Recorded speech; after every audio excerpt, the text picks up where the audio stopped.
जय गुरु स्टूडेंट, मैं डॉक्टर अमृता दत्ता। आज के इस वीडियो में हम लोग जैन धर्म की शाखाओं के बारे में जानेंगे। मैं आपको ये बता दूं, ये सेमेस्टर 1 CC1 पेपर का है, जिसमें आप दिगंबर और श्वेतांबर, जो जैन धर्म की दो प्रमुख शाखा हैं, उसके बारे में जानेंगे। तो चलिए हम लोग इस वीडियो में देखते हैं कि जैन धर्म की जो दो शाखाएं हैं, दिगंबर और श्वेतांबर, उसके बारे में। तो दिगंबर संघ में साधु नग्न यानी दिगंबर रहते थे और श्वेतांबर में श्वेत कपड़े पहनने वाले होते थे। इसी मुख्य विभिन्नता के कारण ही इसमें दो संघ बनाए गए। प्राचीन जैन सूत्रों में 7 निहनों का उल्लेख मिलता है। इनमें से 2 निहनों तो महावीर के जीवन काल में ही उत्पन्न हो गए थे। बहुत से ऐसे हैं जैसे कि बहुरथ नाम के पहले निहनों के संस्थापक क्षत्रिय कुंड ग्राम के निवासी स्वयं भगवान महावीर के दामाद जमाली थे। महावीर को केवल ज्ञान होने के 14 वर्ष पश्चात श्रावस्ती में इनका उत्पत्ति हुई मानी जाती है। जमाली की मान्यता थी कि किसी कार्य को पुनः होने में बहुत समय लगता था, एक समय में वह पुनः नहीं होता, अतएव क्रियामान को कृत नहीं किया जा सकता। महावीर की पुत्री प्रियदर्शना ने पहले तो अपने पति के पक्ष का समर्थन किया, लेकिन बाद में वह महावीर की शिष्या बन गई। इसके 2 वर्ष पश्चात आचार्य बसु के शिष्य तिष्य गुप्त ने राजगृह में आत्मा संबंधी विवाद खड़ा किया। महावीर के मतानुसार आत्मा शरीर के समस्त परमाणुओं में व्याप्त है, लेकिन तिष्य गुप्त का कहना था कि जीव का कोई एक या 2 प्रदेश जीव नहीं कहा जा सकता, किसी अंतिम प्रदेश को ही जीव कहना चाहिए। यह जीव प्रदेश नाम का दूसरा निहनव है। फिर महावीर निर्वाण के 214 वर्ष पश्चात अव्यक्तवादी आषाढ़भूति आचार्य हुए, जिन्होंने सेत्याबन नगरी में समस्त जगत को अव्यक्त प्रतिपादन करते हुए साधु और देव योनि में कोई भेद स्वीकार करने से इनकार कर दिया।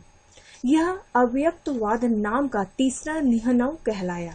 इसके 6 वर्ष पश्चात समक्षवादी महागिरी के प्रशिष्य और कौंडिल्य के शिष्य अश्वमित्र ने मिथिला में प्रतिपादन किया कि जीव तो प्रति समय नष्ट होता रहता है, फिर पुण्य पाप का भोग कौन करेगा। इसी को लेकर चौथे निहनव की स्थापना हुई। इसे 7 वर्ष बाद महागिरी के प्रशिष्य और धनगुप्त के शिष्य गंगाचार्य ने उल्लकातीर में द्रव्यवाद नामक 5वां निहनव स्थापित किया।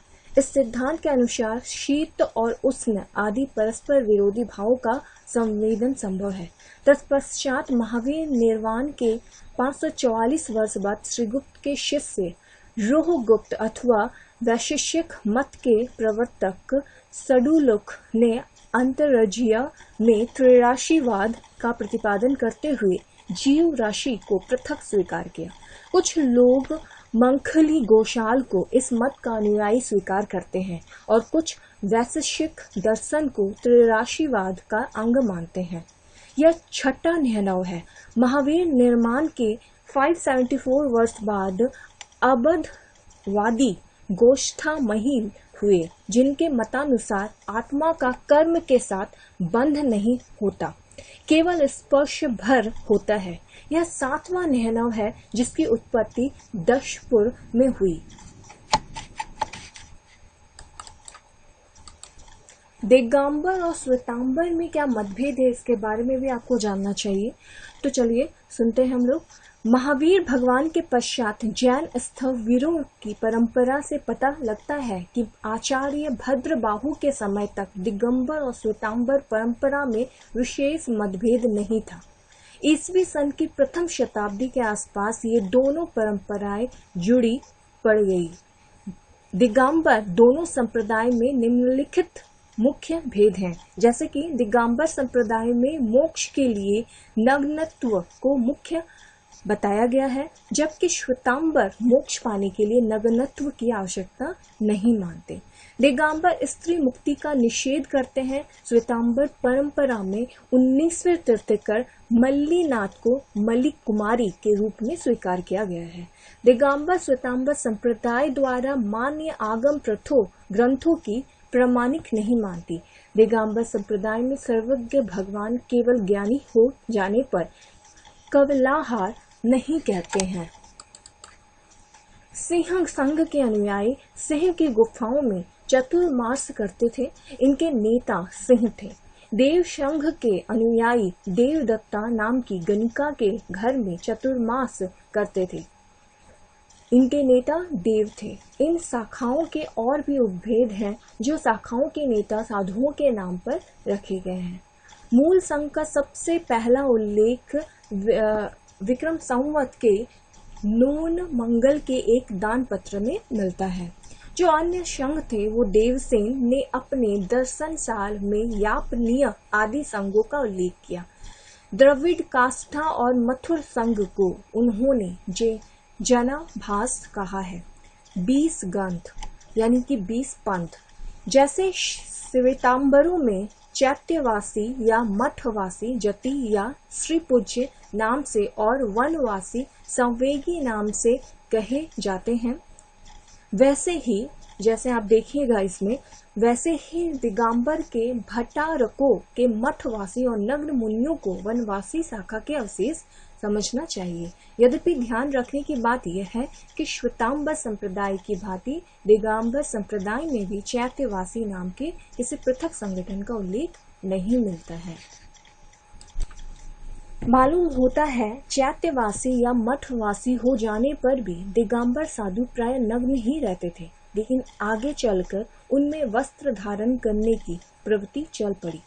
विक्रम 16वीं शताब्दी के विद्वान श्रुतसागर ने लिखा है कि कलिकाल में मल्लेच्छ आदि यात्रियों को नग्न अवस्था में देखकर उपद्रव करते हैं। इसलिए मंडप दुर्ग मांडू में श्री वसंत कीर्ति स्वामी ने उपदेश दिया है कि मुनियों की चर्चा आदि के समय चटाई टाट आदि से शरीर को ढक लेना चाहिए और चर्या के बाद चटाई आदि को उतार लेनी चाहिए। ये वसंत कृति चित्तौड़ के गद्दी के भट्टारक थे और विक्रम संवत 1264 के लगभग विद्यमान थे। इन्हीं वसंत कृति भट्टारक के अनुयायी 20 पंथी कहे गए। 20 पंथ के अनुयायी भट्टारकों को अपना परम गुरु मानते हैं। इनके मंदिरों में क्षेत्रपाल और भैरव आदि देवों की प्रतिमाएं रहती है। इन प्रतिमाओं की केसर से पूजा होती है। पुष्पों में श्रृंगार किया जाता था और इन पर नैवेद्य चढ़ाया जाता था। ये भट्टारक गांवों और बाग बगीचों के मालिक होते, मंदिरों का जीर्णोद्धार कराते, दूसरे मुनियों को आहार देते, दानशालाएं निर्माण कराते, गद्दे तकियों पर बैठाते, पालकी में चलते और इनके ऊपर छत्र चवर दुलाए जाते थे। कारगिल मठ के महाधिपति ललित कृति इसी प्रकार के भट्टारक थे जो 1907 में विद्यमान थे। तेल्हा पंथ चैत्यवासियों का विरोध करने के लिए जो काम विधिमार्ग के विद्वानों ने श्वेतांबर संप्रदाय में किया, वही काम चैत्यवासी भट्टारकों का विरोध करने के लिए दिगंबर संप्रदाय तेल्हा पंथ ने किया। इस पंथ के अनुयायी प्राचीन काल से चले आते हुए रहे हैं। कठोर नियमों के पालने में धर्म मानते हैं और वन में वास करने वाले मुनियों को सच्चा मुनि स्वीकार करते हैं। सन 1626 में पंडित बनारसी दास ने आगरा में जिस शुद्ध आम्यन्याय का प्रचार किया, वही आगे चलकर तेरा पंथ के नाम से प्रसिद्ध हुआ। तेरा पंथ नाम जब प्रचलित हो गया, तब भट्टारकों का मार्ग 20 पंथ कहा जाने लगा। स्थानिक वासियों के तेरह पंथ में इसे भिन्न समझना चाहिए। इसके अतिरिक्त श्वेतांबरों की भांति दिगंबरों में भी मूर्ति पूजक और अमूर्ति पूजक नाम के उप संप्रदाय पाए जाते थे। तारन पंथ मूर्ति पूजा के विरोध में उत्पन्न है। तारन स्वामी ने इस पंथ की स्थापना की थी। इस पथ के अनुयायी तारण स्वामी द्वारा रचित 14 ग्रंथों को वेदी पर स्थापित कर उनकी पूजा करते हैं।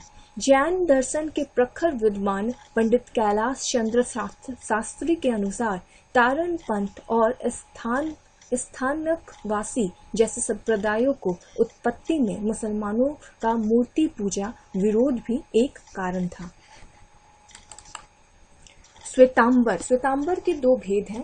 पहला मूर्ति पूजक और स्थानकवासी। श्वेतांबर मूर्ति पूजकों के गच्छ यानी कि श्वेतांबर मूर्ति पूजकों के पुजारा, मूर्ति पूजक, डेरावासी अथवा मंदिर मार्गी भी कहा जाता है। श्वेतांबर संप्रदाय द्वारा मान्य गच्छों के नामों में मतभेद देखने में आता है। अनेक प्रतकों में सुप्रसिद्ध गच्छों के नाम भी नहीं पाए जाते। उद्योतरण सूर्य के समय इन गच्छों का आरंभ हुआ माना जाता है। कहते हैं कि उद्योतन सरी के जितनी भी स्थापना हुई है, समय समय पर गच्छों के नामों में संशोधन परिवर्तन होता रहा। समस्त गच्छों के ऊपर एक प्रिपूज्य होता है। साधुओं के चतुर्मास आदि के संबंध में वह अपना निर्णय देती है और आवश्यकता पड़ने पर किसी साधु के संघ के बाहर कर दिया जा सकता है। जैन परंपरा में गच्छ में मुनियों या साधु साध्वियों के ऊपर एक आचार्य पद होता है। इसके नीचे उपाध्याय और उपाध्याय पद के नीचे पन्यास होता है जो यात्रियों की क्रियाओं का ध्यान रखता है।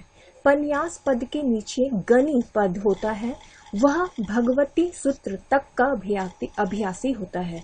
जिन मुनियों का महानिसिद्ध तक का अभ्यास एवं योगोध वहन किया हुआ होता है, वे ही श्रवकों को वस्त्र दे सकते हैं। स्थानकवासी संप्रदाय में स्थानक वासियों की समस्त क्रियाएं स्थानक यानी कि उपाश्रय में होती है, इसलिए ये स्थानकवासी कहे जाते थे। इन्हें ढूंढिया, बिस्तौला अथवा साधु मार्गी भी कहते हैं। ये भी मूलतः श्वेतांबर ही हैं, लेकिन अविच्छिन्न काल में आ जाने पर मूर्ति पूजा को नहीं मानते और जैन धर्म के आगमों में से केवल 32 आगमों की ही अपनी सुविधानुसार प्रमाण मानते थे। इसके संस्थापक लोका शाह थे, जो अहमदाबाद में जैन श्वेतांबर मूर्ति पूजक वर्ग के मुनियों के आदेशानुसार जैन शास्त्रों की नकल या प्रतिलिपियां किया करते थे।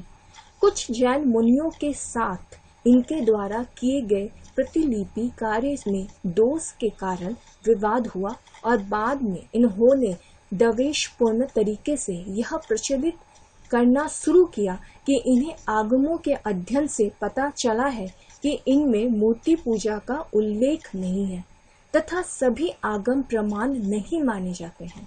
आगे चलकर सन 1467 में लोका शाह साधु बन गए।